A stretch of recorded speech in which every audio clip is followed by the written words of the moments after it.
e tecelãs da noite. Sejam bem-vindos ao canal Corujas Fiandeiras, que entre fios de mistérios da antiguidade tecemos também a nossa realidade. Aqui no canal você terá mulheres corujas abordando os mais diversos assuntos entre magia, bruxaria e história antiga. Hoje iremos fiar sobre quem são as mulheres corujas, que nos inspiram na criação do nosso projeto Os Corujas Fiandeiras. Vamos lá?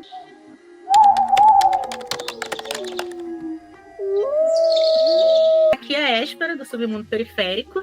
Estou aqui com as minhas amigas corujas para falar um pouco sobre as mulheres fiandeiras, como a Syrinx acabou de comentar. Esse vídeo é apenas uma introdução, né? Mas caso vocês queiram se aprofundar na história das mulheres coruja, vocês podem entrar tanto no blog do Submundo Periférico quanto no blog do Terra das Feiticeiras. E lá vocês vão encontrar muito mais informações sobre o tema. Como vocês viram, né, o nosso canal ele tem esse objetivo, né, de aproximar vocês do que a gente pensa sobre diversos assuntos. E se vocês já perceberam aqui que vocês vão gostar desse canal, para incentivar a gente, clique em gostei, inscreva-se no canal, ative as notificações, que isso vai ajudar muito a gente. Percebam também que aqui na descrição do vídeo vocês vão encontrar os nossos contatos das nossas redes sociais e também referências de aprofundamento sobre os temas que a gente vai falar ao longo desse vídeo, tá bem? Então vamos ao que interessa. Quem são as mulheres coruja? Essa história ela é muito antiga, ela remonta séculos e séculos antes da Era Comum. Mas o que eu quero falar hoje para vocês, para começar essa história, é entender quem é a coruja no inconsciente coletivo, que também é um conceito da psicanálise, né, do Carl Jung, que é um psicanalista. Ele trouxe a ideia de que a humanidade, né, como grande povo, ele tem um inconsciente coletivo, que é aquilo que passa de geração em geração e que, independente do lugar no planeta, a gente vai ter algum tipo de proximidade na nossa interpretação dos símbolos que a gente vê no dia a dia. E a coruja não é diferente. Então, se a gente for pensar de um lado mais biológico, né, eu como uma boa bióloga, vejo as corujas e entendo elas como aves de rapina, que são boas de caça, que têm uma boa visão. Boa parte das corujas, elas são animais de hábitos noturnos, e tem também a questão dela ter aquela habilidade de girar o pescoço quase 360 graus, né, que também dá uma ideia de que ela tem essa visão em todas as direções. E todas essas observações que os biólogos fazem das corujas trouxe também símbolos para diferentes povos. E aqui eu vou compartilhar com vocês uma imagem para vocês verem como as corujas já estavam presentes desde povos muito antigos. Então aqui vocês já podem ver uma dracma ateniense, que é uma moeda utilizada na antiga Grécia, na região da Ática, onde a gente vê essa espécie de coruja do gênero Atene. Aqui é uma imagem para vocês verem, a Atene noctua, que é também uma espécie, dado esse nome em homenagem à deusa Atena. Nessa cerâmica grega, vocês conseguem ver ali a coruja também presente próxima da deusa. Então você tem a coruja como símbolo de deuses, tanto ditos como urânios, quanto também a coruja representando deuses quitônios, como Deméter, né, Perséfone, Hécate, Hades, diversas espécies de corujas associadas a diferentes deuses, onde esse aspecto quitônico ele remete muito à morte. Então, ouvir o piado da coruja também traz para o imaginário, né, para o inconsciente coletivo, a ideia de morte, de mau agouro, dependendo da forma que você interpreta. Mas então, como eu mostrei, né, nas imagens, a coruja está lá presente na Grécia Antiga, mas também a coruja ela também é muito associada a mulheres que se transformam em pássaro em diferentes culturas, né? Aqui no nosso canal a gente vai privilegiar a cultura grega, mas eu também vou trazer para vocês alguns exemplos de outros paganismos em outras regiões que tinham no imaginário deles também mulheres coruja. E eu trago para vocês o exemplo do paganismo ali do leste europeu, né? Onde você tem no paganismo russo 3 espíritos que também eram mulheres coruja, que tinham essa possibilidade de se transformar em pássaro, né? Que seria a Syrinx, Alconoct e Camayun, que eram mulheres pássaros, né? Elas podiam viajar entre os mundos. E no caso do paganismo russo, né, que tinha esse imaginário, elas traziam grande fortuna. Então, elas eram mulheres que também traziam bons agouros, né? Não eram só agouro de morte, algo negativo. No paganismo eslavo, né, que também tem uma relação forte com o paganismo russo, né, você tem resgates da Sirin e Alkonoks, que eram duas manifestações do deus Veles. E esse deus, ele tem grande poder dentro do panteão eslavo, e essas duas divindades, a Sirin e a Alkonoks, elas eram o lado claro e o lado escuro da divindade. E eu vou mostrar para vocês aqui nas imagens, como eu falei. Aqui são duas representações da Sirin e da Alkonost no panteão eslavo. E aqui são dois pássaros, né, que são representantes dessa divindade de grande poder nesse panteão, onde uma representa a tristeza, o lado mais obscuro, e a outra representa o lado mais alegre e luminoso. Aqui é uma outra imagem para vocês também, que mostra esse espírito, né, que está da cintura para cima mais humanoide, com asas, da cintura para baixo mais voltado a pássaro, né? E também em alusão a esses dois lados dessa divindade. E na Grécia Antiga, a gente também consegue ver as mulheres pássaros também com essa pitada do que aconteceu nesse paganismo do leste europeu, das mulheres que são metade humanoides e metade ave, onde a gente vai falar aqui de dois exemplos. O primeiro exemplo que a gente pode falar são as Ceres. Na Grécia Antiga, né, para os gregos, você tem o espírito Seire, que para alguns autores é considerado sereia, né? Um precursor das sereias. Alguns chamam de ninfas oceânides, porque tem uma ligação muito grande com o oceano. Outros também chamam de daimons, porque são espíritos que personificam os perigos do mar. É um dos espíritos que estão ali envolvidos com os perigos do mar.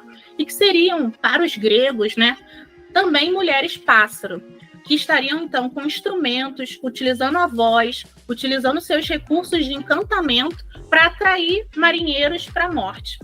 Alguns autores, até mais modernos, que vocês podem ver na descrição, que eu vou colocar aqui uma tese de uma autora brasileira, uma doutora, que eu não estou lembrando o nome dela agora, mas vocês vão ver aqui na descrição que é uma tese falando dos perigos e da morte no mar.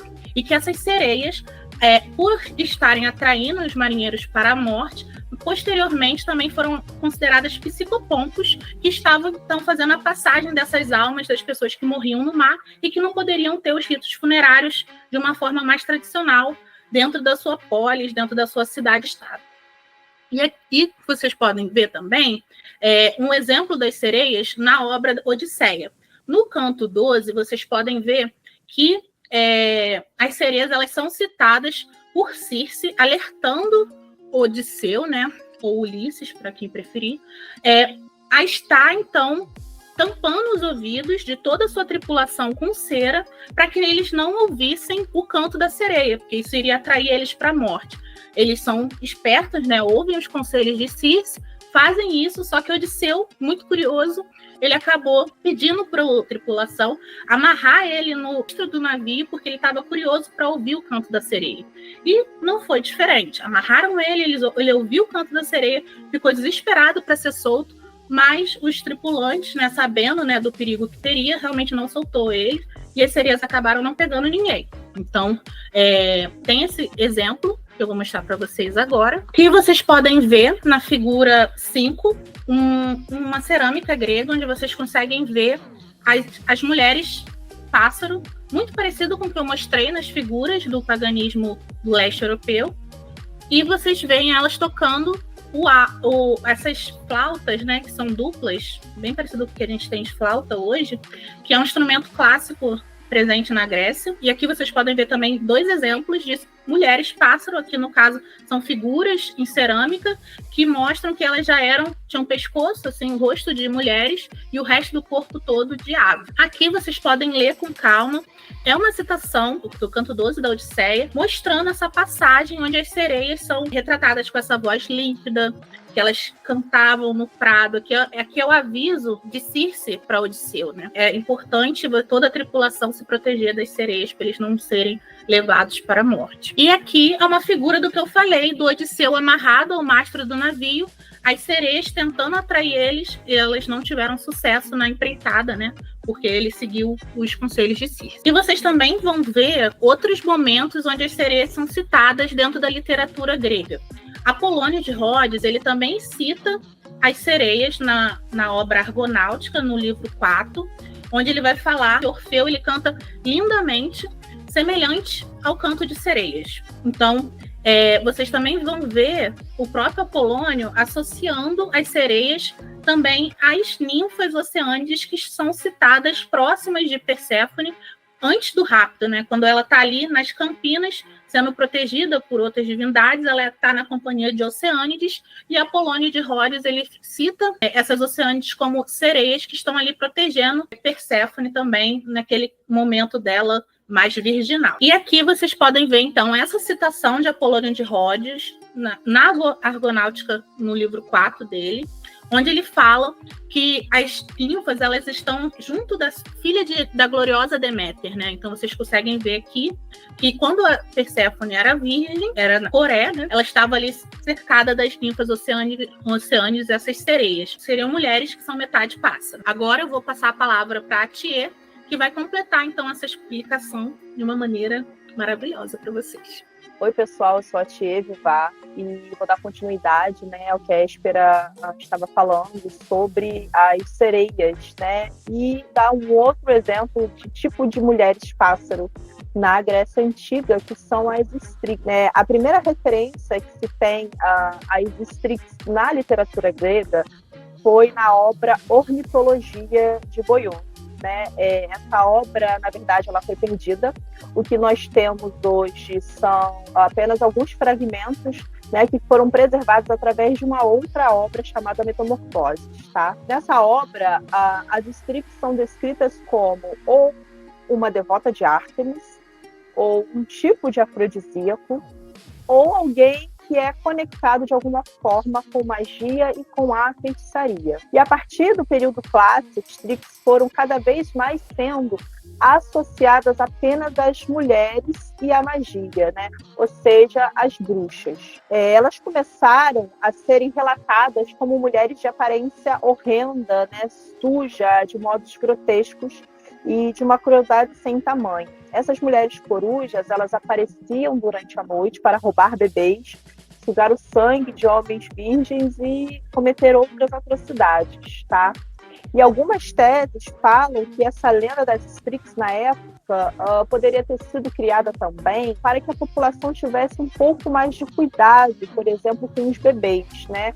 Na época da Grécia Antiga não se tinha tanto esse cuidado, né, de bebês, com as crianças pequenas. Então, algumas linhas, né, de estudo, algumas teses falam que, de repente, essa lenda urbana, né, foi criada para que as pessoas passassem a ter mais cuidado, né, com os bebês e que se mantivessem também afastados das práticas de magia, que eram consideradas ali socialmente impróprias, não aceitas, né? E além de tudo também para servir como um contramodelo, né, para as mulheres da época. Tinha ali como ideal feminino a Melis Ateniense, né, que era uma mulher que passava ali do domínio do pai para o marido, onde o seu reino, o seu domínio era apenas ali a sua casa, né, o seu oikos, e ela vivia inteiramente ali para gerar os herdeiros, né, daquela linhagem masculina e para cuidar da casa, enfim, esses afazeres domésticos, tá? Isso também nos dá uma explicação sobre o porquê as Strix foram tão fortemente associadas, por exemplo, às bruxas de uma região específica da Grécia, que era a Tessália. Por que isso acontecia? A Tessália era uma região da Grécia que era tida como uma terra de selvagem, isolada, né? Uma parte disso se dava por conta, realmente, da sua natureza geográfica ali, né? Ela estava cercada de muitas montanhas, muitas florestas densas, a sua localização era um pouco difícil, né, de se chegar até ela, mas também Tessália foi ali uma região que não seguiu o mesmo modelo social de Atenas. Então Tessália, na verdade, ela nem era considerada uma polis. Ela era uma cidade, né, era uma região que curvava aquela ordem social pré-estabelecida, né? Isso também era o que acontecia com as mulheres daquela região. Então, a gente sabe hoje que aquelas mulheres da Tessália eram mulheres que detinham uma certa liberdade, né? Liberdade financeira, elas tinham direito ali a ter terras, a ter comércio, né, a ter dinheiro e tinham algum status social, coisa que era muito diferente, por exemplo, das mulheres atenienses. Então, aos poucos, a gente vai vendo que essa associação, né, dessa figura horrenda, né, dessa mulher pássaro que chega à noite para poder realizar atos horrendos, grotescos, vai servindo realmente como um contramodelo para as mulheres daquela época, né? Olha, se você for mexer com magia, se você for para o lado da feitiçaria, é isso aqui que você vai virar. Então era para gerar realmente esse medo na população feminina também. E aqui a gente tem uma foto, né, de Ericto, que seria aí a primeira Strix da literatura, né, já dentro desse formato da mulher feiticeira, né, da mulher que usa magia. Então, como eu falei, né, ela tem essa aparência horrível, geralmente elas eram associadas às mulheres velhas, né, que andavam sujas, descabeladas, nuas, fazia ritos necromânticos, enfim, e que tinha ali o poder de se transformar em coruja, tá? E aqui do lado nós também temos ali uma outra representação ali de uma Strix ali no momento que ela está ali atacando um bebê inocente. E esse mito das mulheres corujas se fortalece, né, através dos tempos. Chega à Idade Média, né, através principalmente de um caçador de bruxas que se chama Gianfrancesco Pico della Mirandola, que escreveu um livro que, para justificar as suas atividades, lá em 1523, né, ele define que as bruxas elas simplesmente são Strix, ou estrigos, né, reforçando mais uma vez essa narrativa, né, de que as bruxas eram pessoas horrendas, eram mulheres meio monstros que se alimentavam de crianças e que realizavam atos assim grotescos. Na mitologia indígena brasileira, nós também temos uma mulher pássaro, né, na figura da Matinta Pereira. Essa lenda, ela é mais forte na região norte do país, né? E segundo os mitos, ela seria uma mulher que se transforma em coruja, um tipo específico de coruja, né? Que é a coruja rasga a mortalha, ou então em um corpo, né? Ela pousa nos telhados, né? E seu canto indicaria que alguém da casa viria a morrer.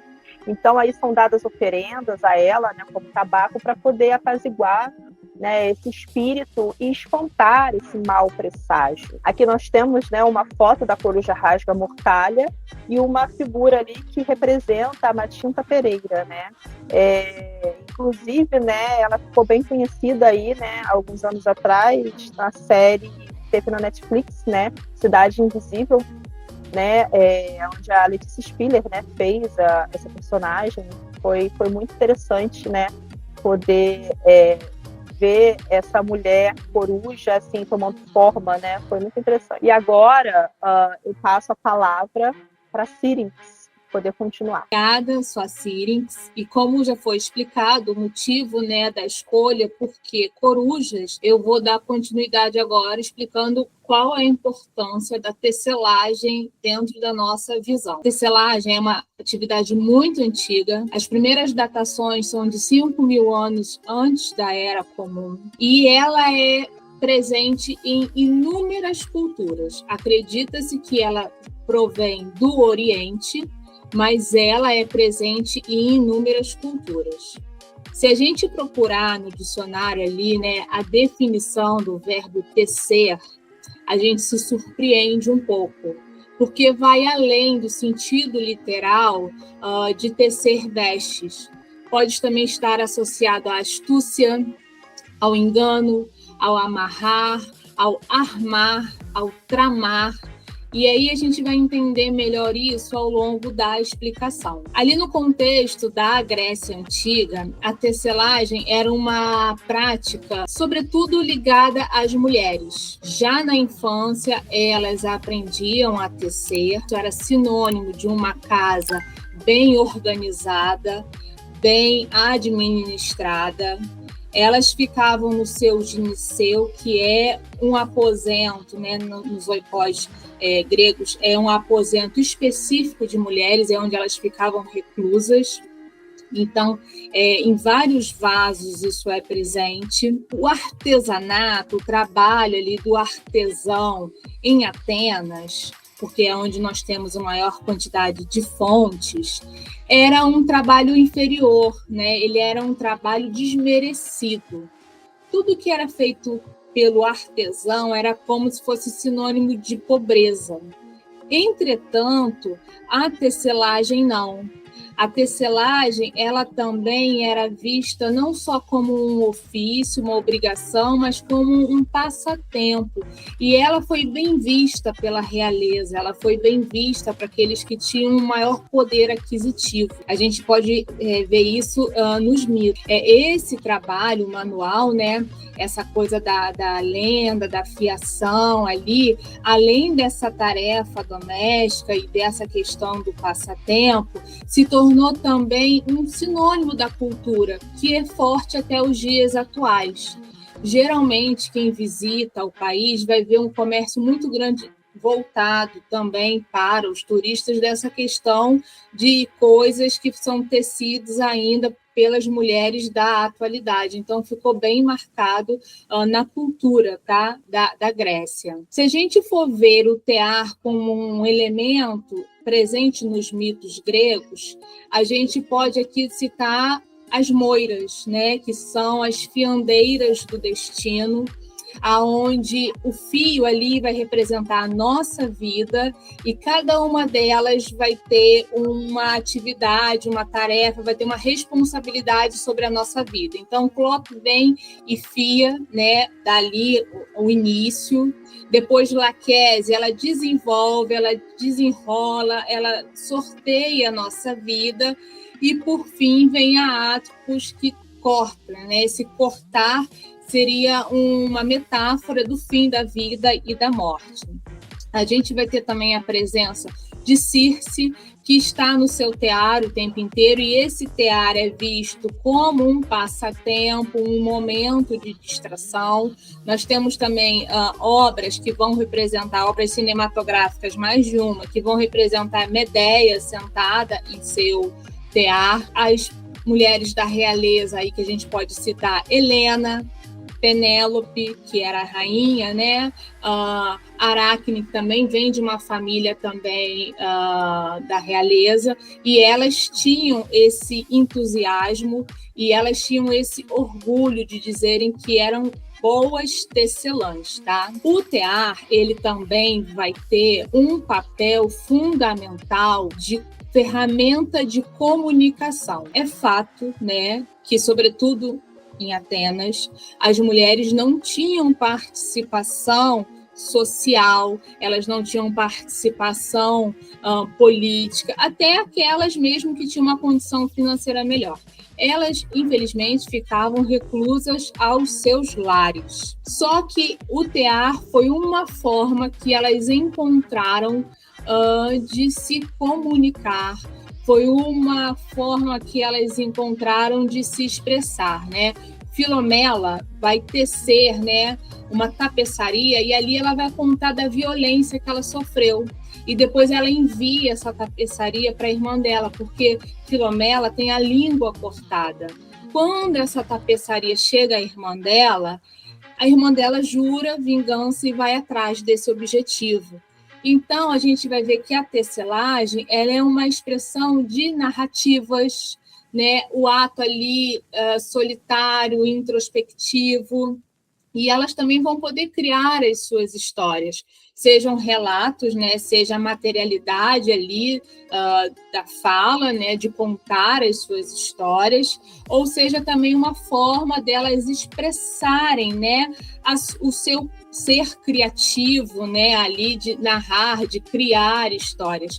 A doutora Lilian, que é da USP, né, de Letras Clássicas, ela vai falar que, partindo sobretudo das obras de Ilíadas e a Odisseia, dá para ver como a tessitura era um ato de resistência também. Era uma forma delas falarem que elas não eram só esposas, né? Elas eram seres pensantes, elas tinham suas opiniões e, por mais que tentassem, né, silenciá-las, elas encontravam essa forma de ter plena liberdade artística, de expor os seus sentimentos e de narrar essas histórias. E aí a gente também pode perceber como a tessitura ela é importante para a memória daquele grupo, porque aí a gente pode expandir, não só falar da Grécia, a gente pode falar de outras culturas que, por meio dessas tapeçarias, né, obras desse artesanato, elas também salvaguardaram a memória da sua comunidade, histórias da sua ancestralidade. Então, o que às vezes não podia ser transmitido por meio da oralidade, elas conseguiam transmitir por meio desses materiais manuais. A gente vai ver que Penélope, quando o marido some por 20 anos, ela tem muitos pretendentes e ela não deseja se casar e ela está sendo pressionada. A sogra, que era companheira dela, se mata, o filho vai embora, vai atrás do pai, então ela se encontra em total solidão ali com vários homens de vários lugares vindo querendo casar com ela. Então ela diz que ela só vai se casar depois que ela acabar de tecer algo lá que ela está tecendo. E ela faz durante o dia e à noite ela vem desfazendo. Isso demora anos e anos. Então, assim, forma de resistência também. O mito ali, ele está dizendo para a gente que essa forma de resistência dela, de tentar burlar ali, né, a intenção daqueles homens. A gente vai ver também na obra de Homero como Helena, né, se impõe o seu poder por meio do tear. Na obra da Madeleine Miller, que já é um trabalho ali de ressignificação, é o tear que vai unir Circe e Penélope, né? Elas não vão ter ali uma figura de antagonistas umas das outras, não. É por meio do tear que tem essa sororidade, é por meio do tear que elas se conectam. É muito bonito como é visto o tear nessa obra da Madeleine Miller, tá? E se a gente pegar o tear por um viés científico, a gente pode entender o mito da tecelã, essa coisa do tecer, né? Essa coisa de fazer, de transmitir, a gente pode entender como um ato ali memorialístico, tá? Nessa forma dela passar para a posteridade as suas histórias, passar a sua memória. Essa coisa, né, da tecelã, ela pode ser vista também. Vamos ao conceito de memória coletiva e memória social. A memória coletiva é uma memória ali compartilhada por determinados grupos, por determinada comunidade, por determinadas culturas, né? Quando a gente fala de memória social, já é uma memória que ela é produzida para propagar um discurso. A gente tem nossas memórias dos nossos grupos sociais, que nós somos envolvidos ali, tem a memória coletiva dos nossos grupos, quais nós somos inseridos, e a gente tem uma grande memória social, que é a narrativa ali do país, né?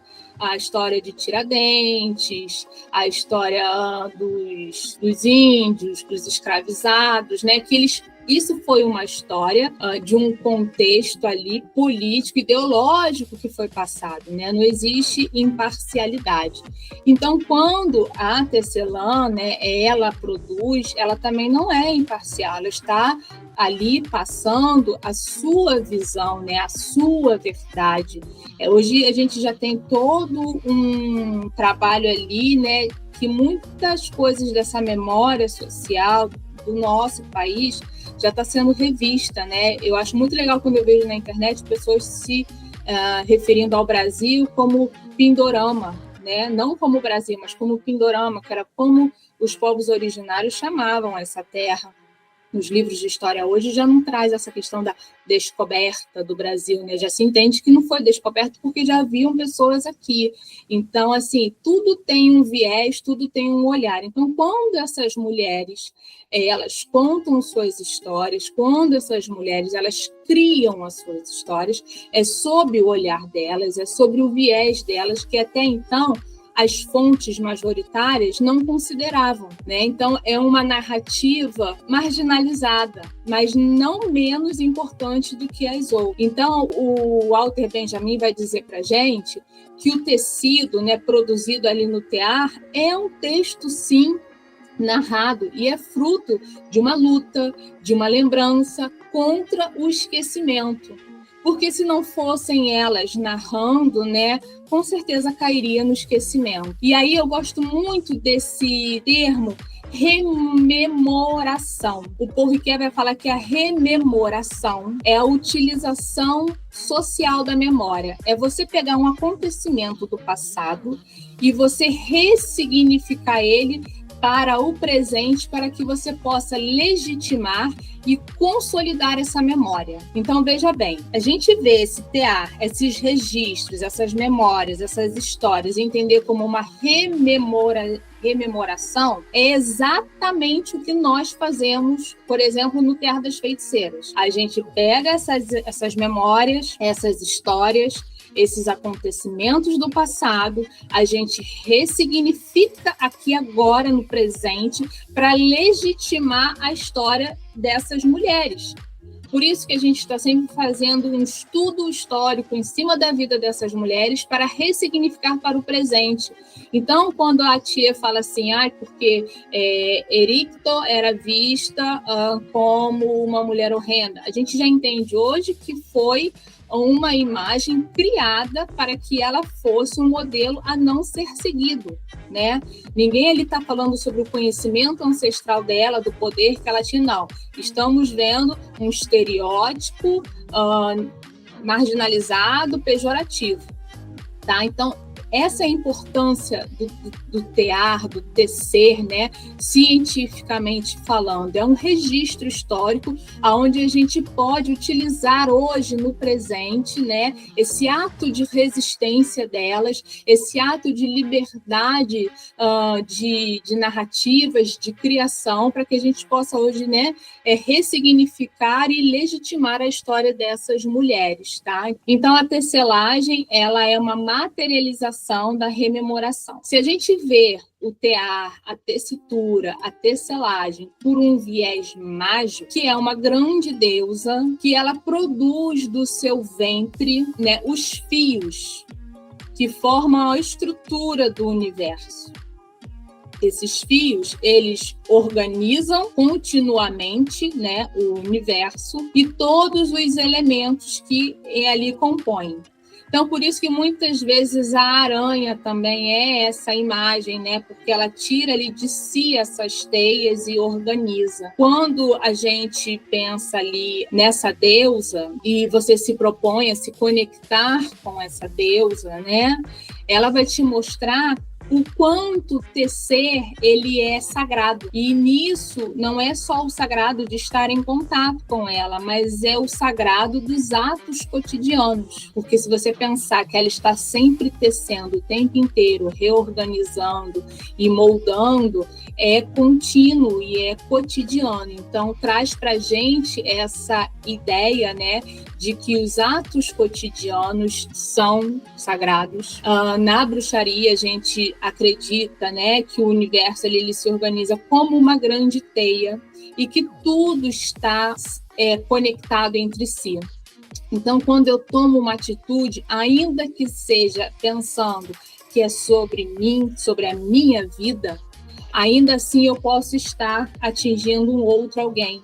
Eu posso estar também alterando a realidade de um outro alguém, porque nós compreendemos que todos nós estamos sim conectados nessa grande teia. Então não é só sobre a nossa individualidade, né? É sobre estarmos conectados com todos os demais seres, não só com os seres humanos, com todos os seres vivos dessa grande teia. E isso também é a emanação da força dessa deusa Tecelã. E aí você pode perguntar, mas quem é essa deusa Tecelã? Isso vai variar de cultura para cultura. Algumas culturas vão ver de uma forma, às vezes dentro de uma mesma cultura as pessoas vão ver de várias formas diferentes. Na Grécia, naquela época, uma grande deusa, Tecelã, eles associavam a Atenas, porque ela era a patrona dos artesãos. Mas, magicamente falando, né, muitas pessoas compreendem Hécate como uma deusa Tecelã, que ela está entre os mundos, porque acredita-se que ela é muito antiga e que ela também, de alguma forma, ela tem esse poder ali de domínio, né, dessas teias. Quando a gente esbarra em outras pessoas, de outros grupos, que também são ligados a Hécate ou são ligados à região da Tessália, essas pessoas têm essa mesma percepção de Hécate como uma grande tecelã, Hécate sentada no seu tear. Então, de alguma forma, algumas divindades vão ter mais características do que outras com essa grande deusa Tecelã. A gente pode pensar nas mulheres tecelãs, porque quem mais tecia, né? Hoje, todos os gêneros, mas na antiguidade era algo que ficava a cargo das mulheres.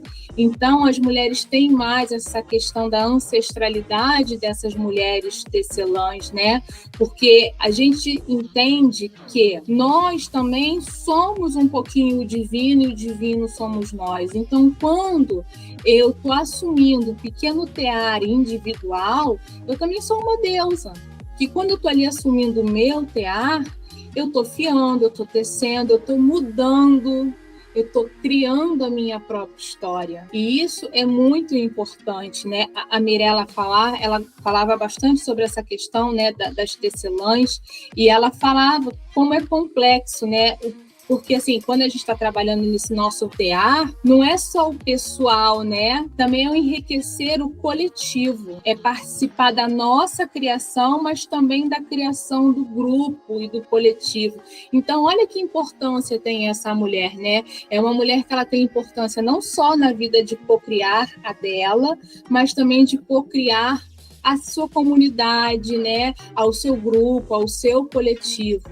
Então, ela não é uma mulher, entre aspas, sem importância. Ela tem uma importância no seu coletivo. Se a gente pegar o exemplo da cultura ali Cherokee, aonde não só dessa cultura, né, a gente poderia falar de inúmeras culturas aqui, mas das mulheres que faziam o chale sagrado, né? E esse chale representava tantas coisas, né? E essa magia começava antes mesmo do chale estar pronto, né? O fato de você fazer esse chale, depois esse chale vai ser representado como o grande útero da mãe, né? Então, quando você se fecha ali, é como se você voltasse para o grande útero, é como se você se reconectasse com as suas ancestrais, é como se você voltasse para o seu sagrado.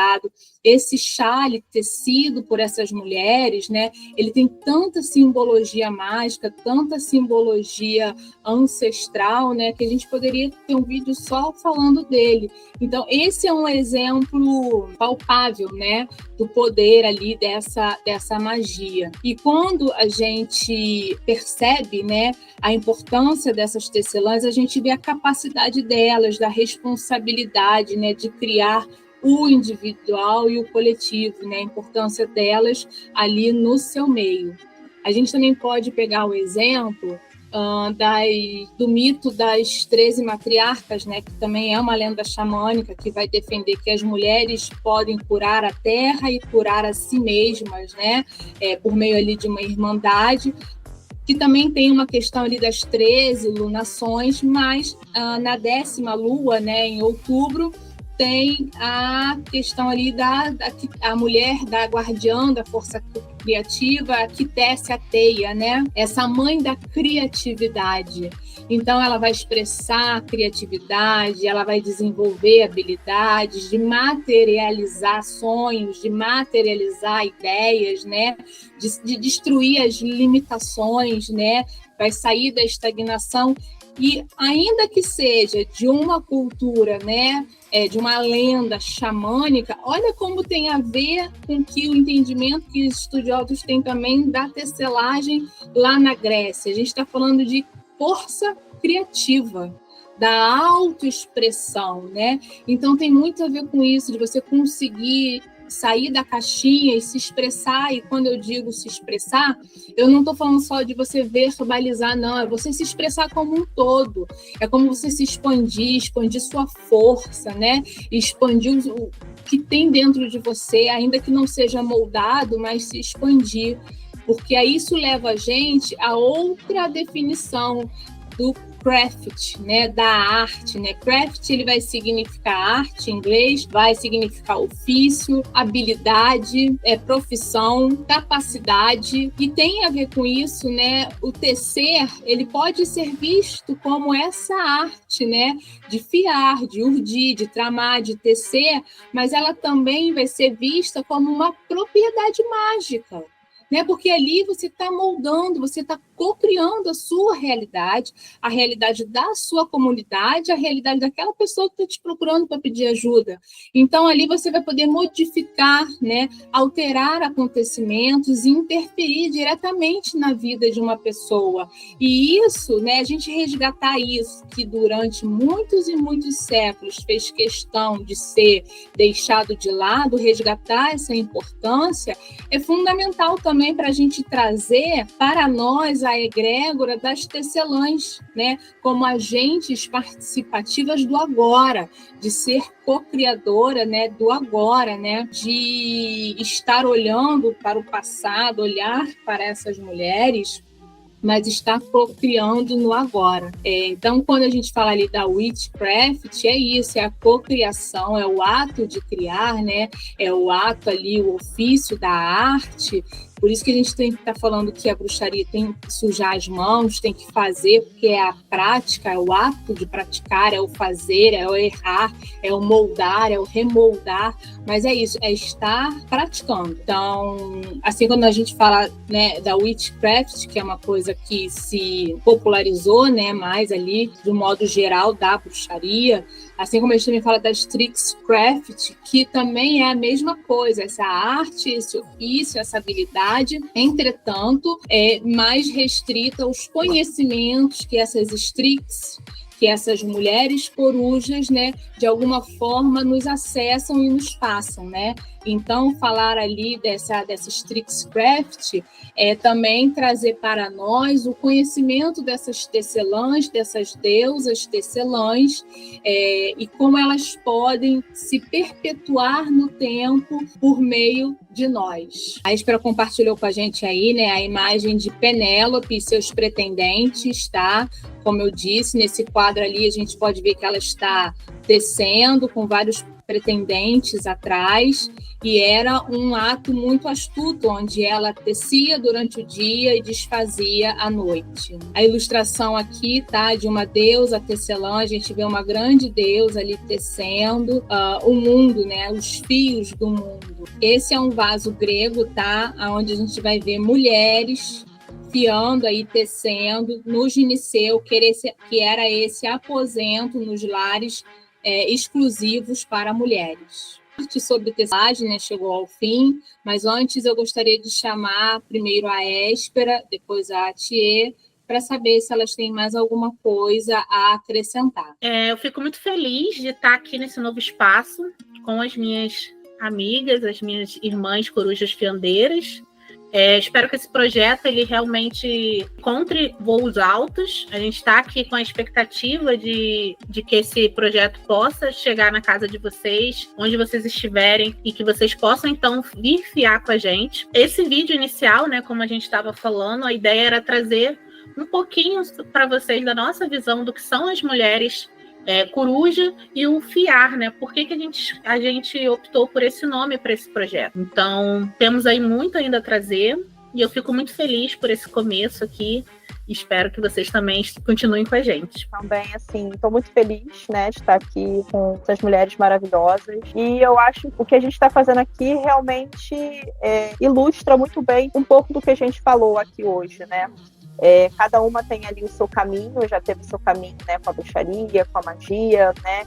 De alguma forma, o meu caminho hoje é junto da Sirin, e o tempo todo a gente trabalha isso, essa questão, né, do tecer, né? Cada pessoa que chega até o TA, ela acaba se ligando a gente de alguma forma, né? A gente acredita que ali que nossos caminhos, na verdade, são fios, né? E que de algum momento esses fios, né, de alguma forma eles se cruzam e dali saem coisas boas. Então, assim, é um grande prazer, uma grande honra estar aqui, fazer parte disso. Assim como a Espera falou, as nossas expectativas são as melhores possíveis, né? De que a gente realmente consiga trazer um conteúdo bacana, interessante, relevante para quem curte magia, bruxaria, né? Para quem curte Grécia Antiga, né, com referências, mas também com um pouco da nossa visão, né, como mulheres, bruxas, periféricas, tá? Espero que vocês gostem. Então, gente, eu espero que com tudo que foi falado aqui nesse vídeo, vocês tenham começado a despertar um olhar, tá, para as corujas, para as mulheres pássaros e para a tecelagem como uma prática devocional e mágica. Gostaria de agradecer ao convite das minhas amigas, gostaria de agradecer a sua presença assistindo esses vídeos, que, né, daqui para frente serão mais frequentes. E curte lá a nossa página, o Terra das Feiticeiras, ou a minha página pessoal, Sirin Se Curar. Muito gratas por acompanhares o Tear das Fiandeiras nesse Fiar de Mistérios. Se você gostou do que foi aqui abordado, clique no gostei, compartilha para mais tecelões da noite e aguardamos vocês nos próximos vídeos e continuem a fiar.